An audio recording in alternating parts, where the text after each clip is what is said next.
I was living in Phoenix, Arizona when the Phoenix Lights actually happened in Mm-hmm. 1997. I was there. I was a school teacher on an Indian reservation. Okay. And so I was living in Phoenix. Actually, I was in West Phoenix on Indian School Road. Mm-hmm. And I saw the entire Phoenix Lights UFO event happen. It was really wild. It was unlike anything because it was so massive. It was so huge. Yeah. And I remember getting on the phone and calling my grandmother back in West Virginia. I was like, Mama, you're not going to believe what I just saw.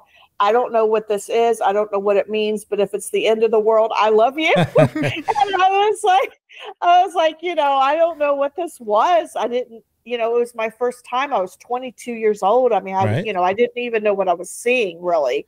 But yeah, so it's not my first encounter. I've had several.